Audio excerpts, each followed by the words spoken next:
with it. All right, go ahead, find a seat. There we go.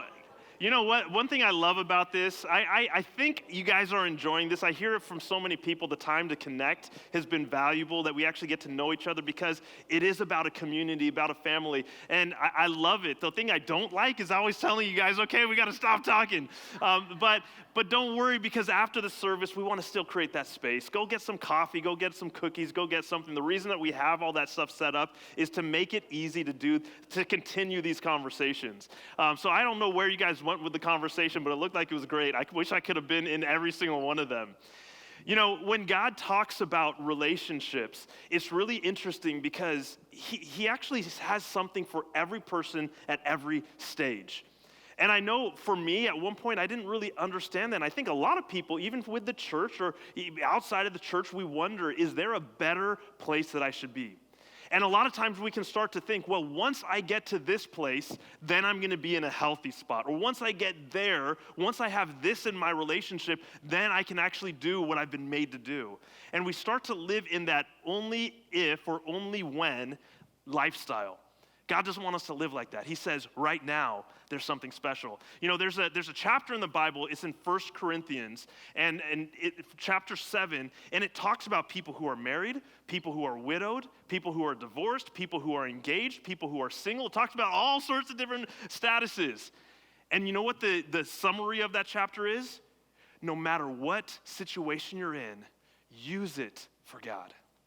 God can do something special in your life, in your relationship, no matter where it is right now, if you use it for God.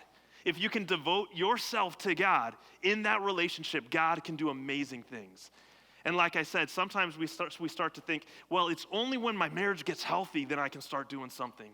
It's only when I find that next person that I'm going to be spending my life with that I can be fully whole and do something valuable.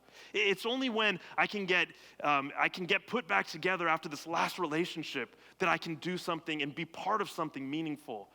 But God says that's not true. Right now I have something for you. So I'm not going to get into all of that right now. We have a really special message from a wonderful pastor today who's going to talk about our part in God's journey and in his masterpiece, and that's going to be part of this. But today, I want to give you a couple things that you can think about leveling up your relationship, okay? So whether you're married, engaged, single, whatever it might be, I want you to think about it through the lens that God has for you right now.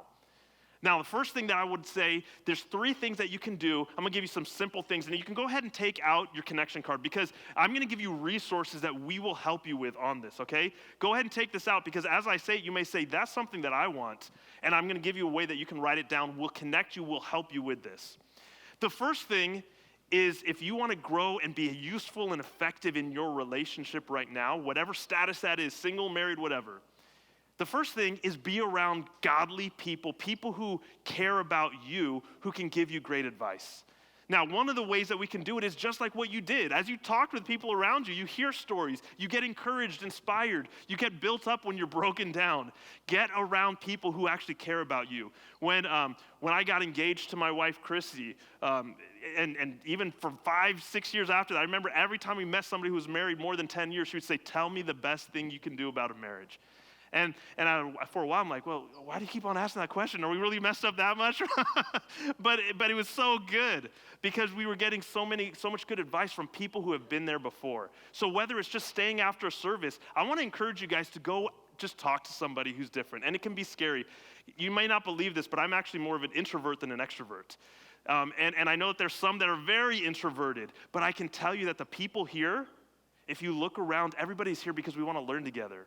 We want to grow together. We believe in community. So if you go up to somebody and say, hey, I see, you got some kids, and I want to understand what it's like to be a parent, right? I see what you're doing. Like, I see how you take care of your wife or your husband. Like, tell me more about that. I'd love to learn from you. You'll be surprised what happens here, the community that comes around. So that's one way. But another way you can do it is with a small group. That's one of the ways that we connect. If you're saying, hey, I want to be in a small group of people in the same life stage, you can be part of that. And we can help you with that. Maybe you're saying, hey, I'm engaged and I want to be around other engaged couples, or I'm sort of in that empty nester phase. I want to be around others who are learning through that time. What you can do is on the front of this, you can actually see a box on my next steps that says, I want to belong to a small group. No matter what your stage is, we can help you find a group that is going to be good for you. And you might say, well, I don't know what we're going to talk about. We'll help you find great curriculum too.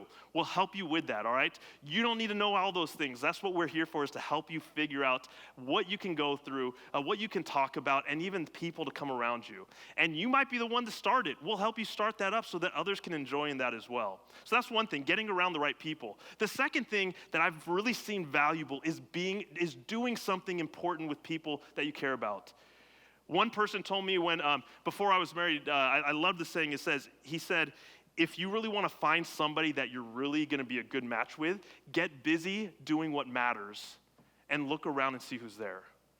Oftentimes we say, well, I'm going to go to these places that everybody is mingling, or find people who are just going to be interested in the same things as me. But the reality is, if we get busy doing what God has made us for, and we look around, you're going to start seeing people who have a common vision and purpose. That's going to give you something that lasts long through a relationship. So what I could say is, as you do life together, whether you're single, married, whatever it is, find something that can be outside of just the marriage. You look to do something that's a benefit to others.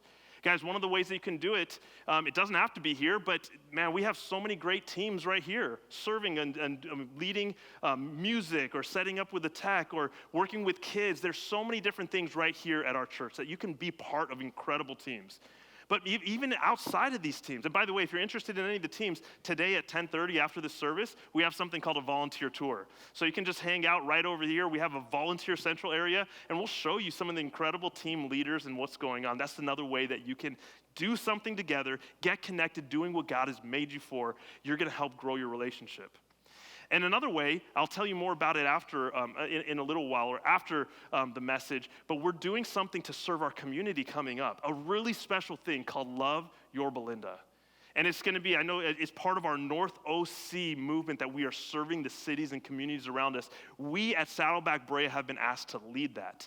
And there's going to be over 1,000 people they're expecting there that we get to lead in serving the community in incredible ways. If you're interested, I'll tell you more about that. But that's another way that we serve, not just here within the church, but also outside the walls of this place. All right? So that's the way that we make a difference. And the third thing that I would say, so first is having community around us. The second thing is doing something that matters. And the third is, how do you want to grow your relationship?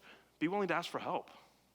Sometimes we just need to do that. Sometimes I know that there are some of us here who are hurting, going through some things, and we just need some guidance and some counsel, some seminars, whatever it might be.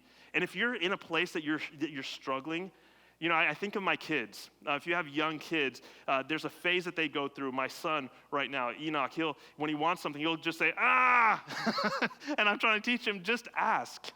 Just ask. Say, hey, lift me up. Or can you go get this for me? One of my kids was learning how to knit the other day. Not because it's me, I don't know how to knit, but I could see she got so frustrated because everything was knotted, and she just screamed, ah! She was so frustrated. And I said, all you have to do is ask. Sometimes we are there with a ball that is all knotted up, and we get so frustrated because we don't know that we can ask for help. And before we ask for help, the first thing we do is we just scream out in frustration. But there is a community here. We have a God who cares. Guys, I want to encourage you on the feedback section. If you need some prayer, write it down. I want to pray for you this week. If you want to get some counseling, if you need some help, write it down. We will connect you. We will help you. And guys, we have seen miracles. We've seen marriages that were falling apart that have come back together because God has brought healing. We have seen incredible marriages start. We've seen so many amazing things. So if you're in that place that you need help, ask for help. All right? And we'll begin that journey together as a community to walk together. Guys, we can talk for weeks about all sorts of relationship stuff, but this is just some of the real important things, I think, the tip of the iceberg. But the key is, if we walk together as community, we're going to grow together in our relationships and in every way. So I want to encourage you with that. Guys, next week we're going to continue. We're going to finish up this part of relationships, and we're talking about kids and adoption and that other component of relationships. So it's going to be really great. But today, we're continuing, and we have a special guest pastor today. He's been here before. He's a friend of Saddleback, a friend of Pastor Rick. So let's give a welcome to Pastor Naeem Fazal, and we can take out our message notes, and let's join as we study the Word together and join with the rest of Saddleback.